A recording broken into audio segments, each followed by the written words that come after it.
Naghahanap ka ba ng detailing na mapapakintab ang reflection ng iyong sasakyan sa 4,000 pesos lamang? Panoorin mo to. Ipapakita ko sa inyo kung ano ang quality ng pag-buffing niya sa kanyang SIR. Papakita ko sa inyo boys, ano nga ba ang nangyayari at ano ang magiging resulta kapag gumamit ka ng mga state-of-the-art equipments tapos teternohan mo ng napakaselan na detailer. Ito nga pala yung before ng kanyang fender boys. Tignan mo naman gaano ka kalabo. Puta, akala mo mata ng asong matanda na. At ito naman yung kabilang side. Tol, grab boys!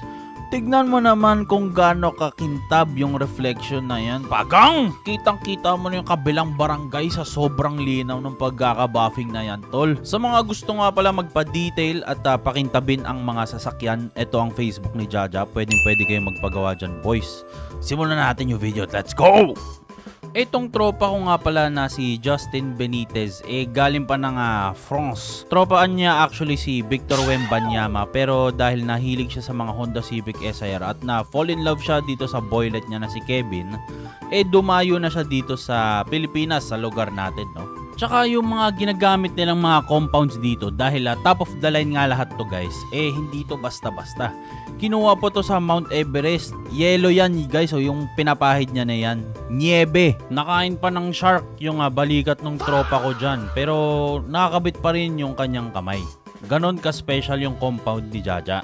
Tignan mo yung difference nung hindi pa na-buffing na fender doon sa kabilang side, which is na buffing na step 1 pa lang to actually boys. Step 1 hanggang step 36 to. Isipin mo kung gaano kakintab yan, no? Step 1 pa lang, tol. Sa dami-dami kong detailing shop na napuntahan, dito lang yung pinakamaraming steps talaga. Hindi ako makapaniwala boys, anong step ba yung mga yan? Ang daming steps kasi, tol. Hagdan yarn, tsaka yung mga ginagamit nilang mga equipments dito, tol, highest class of its kind. Tulad nitong 3M wet sanding paper niya guys. Ito naman pumunta pa kami ng Greece para manghingi kay Giannis Antetokounmpo. Ipakita na rin natin yung kanyang engine bay, no? Dahil Honda Civic SIR to guys, kinakailangan ipakita natin yung kanyang makina, no? Kasi nire-request niya daw guys Tsaka sa sobrang selan ng mga tao dito, gumagamit pa sila ng mga tape, detailing tape yan, tol, color yellow. Minsan pa nga yung mga detailers dito nakabarong. Pero nasaktuhan kasi natin na day off nila kaya naka-wash day sila ngayon. At ito nga ang engine bay nung sasakyan ni Jaja. Kitang-kita naman natin, tol, kung gaano kakintab talaga ang kanyang engine bay, boys. Sa sobrang idol niya nga ako guys, ginaya niya rin yung headers ko, naka-alpha headers din yan.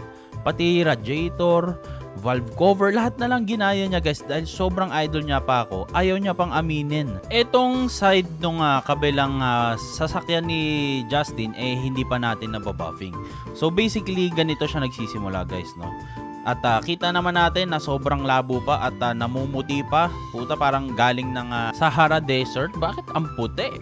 Kita nyo naman yung difference guys ng nabuffing sa hindi pa. Papakita ko sa inyo, tol, kung ano ang itsura ng step 1 dito. Ayun, tignan mo naman yung kabilang left side guys. Yung left side hindi pa nadadaanan. Yung right side naman, tol, yun yung step 1 na. Guys, take note, 36 steps to hanggang maubos yung pintura nyo.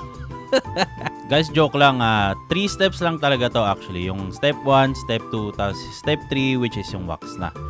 Yung mga ibang steps guys, kaya naging 36 kasi sa sobrang selan nila dito, inaatasan muna ni Justin na maligo si Larwin bago mag car wash. Ang step 2 naman kailangan pa mag-deodorant. Yung step 3 kailangan pa naka-gel yung buhok. Yung step 4 kailangan nakabarong pa. Yung step 5, basta maraming steps to guys, kaya medyo mahaba yung proseso na to. Pero pagdating sa mismong buffing, 3 steps lang talaga yan. Boy, tignan mo naman yung difference nung hagod ng tropa ko na to. Pang! Ipinadala pa si Larwin sa Croatia para aralin yung tamang paghagod niyan. Guys, ang step 1 kasi is inaalis yung mga swirl marks. Yung step 2 naman dito na pinipino at pinapakintab talaga ang tigas ng iyong pintura. Tapos yung step 3 naman guys is yung pang-protekta dun sa pintura, which is yung wax na. Hindi pa nga tapos ang pagkinis na yan, tol, pero nakikita nyo ba yung kintab guys? Isang dahilan dyan kasi sabi ko nga sa inyo guys, yung mga ginagamit na ng mga equipments dito, top of the line talaga, mga state of the art. Tulad nitong buffing pad nila na kinailangan pang pumatay ng 18 kambing para mabuo itong isang pirasong pad na to. Tsaka guys, ito yung mga high-tech na mga buffing pad na yung pwede mo na siyang iwanan mag-isa, magbabuffing na yan mag-isa tol. Ganong katikas dito kila Justin. Kapag magpapa-buffing kayo dito kila Justin, take note lang guys na dahil galing nga siya ng France, hindi siya nakakapagsalita ng Tagalog. Pero pagdating sa detailing, tignan mo naman yung reflection na yan tol. Iba rin talaga kapag si Jaja ang tumirada. Ito nga yung kabilang side ng kanyang SR boys. Mapapansin nyo na medyo puti-puti pa siya.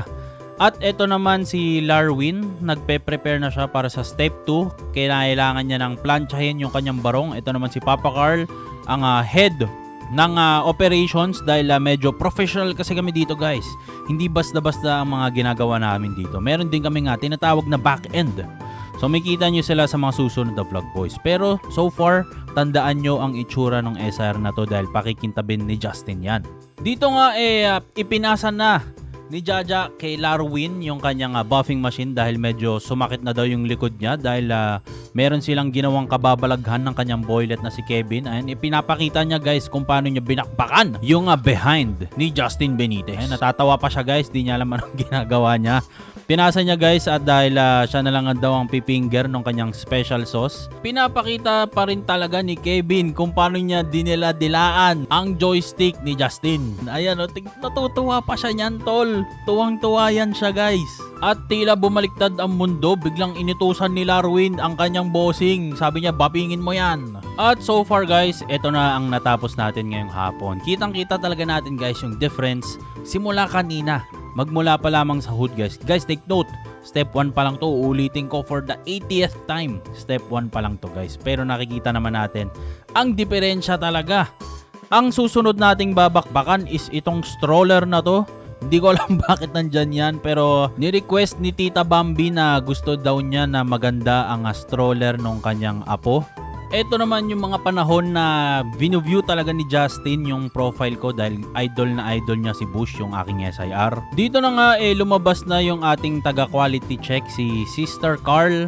Sinisipat niya kung tama ba yung gawa ni Larwin Rubiti. Makailang saglit, lumabas na nga rin si Tita Bambi, ang OG hinete namin back in the day guys. Yan ang bumibitaw. Pumupunit to sa Marcos, sa mga Green Hills. Yan talaga yung pinakahinete namin. Simula pa lang noon, Kia Pride pa lang yung pangarera niya. Dito nga natutuwa na siya dahil na nakikita niya nang nagkakatotoo na kumikintab ang kotse ni Jaja. I-visit nyo nga rin pala yung shop ni Tita Bambi. Maraming binibentang murang clothing yan. May mga merchant guys. Visit K-Fort Kamuning. At lumabas na nga si Dennis Rodman ng K-Fort guys. Ito yung napakabait kong tropa na si Bordsky. Ito talaga yung chief detailer namin dito guys. So mga bataan niya lang kami dito. Inuutos-utusan niya lang kami dyan guys. Tingnan mo si Jaja, pinagpunas niya ng grill kahit wala namang dumi. Syempre full support si Sister Carla at kumakaway pa siya guys. Natutuwa siya dahil nakakatuwa naman talagang makita na makintab ang mga sasakyan natin dito sa K-Fort. Dito lang kayo makakita guys sa presyong 4,000 pesos binabaklas pa yung side mirror guys para mabuffing ng maayos yung ilalim. Ganyan ka sailan dito sa Jaja Works. Kinabukasan nga dala natin si Bush dahil ipapa-align ko ang aking chin dahil nakangiwi. Hindi ko alam sino nagkabit niyan, sino ba gumawa niyan. At ito na yung finished product nung sasakyan ni Jaja. Sipatin natin guys, kamusta nga ba ang naging buffing natin kahapon? Quick recap tayo guys, ito yung itsura nung sasakyan bago natin i-buffing. Tapos ito na yung kanyang itsura ngayon. Tignan natin ang difference kung malaki ba at sulit ba ang 4,000 pesos na ibabayad nyo para mapakintab ang iyong sasakyan. At pagang, tignan mo naman talaga kung gaano kakintab yan toy. Akala mo niluwa ng dragon sa sobrang basa. Basang-basa talaga boys, grabe yung reflection at its best. Iba naman talaga magagawa boys kapag pinagsama-sama mo ang mga state of the art. Yung detailer natin galing pa ng France.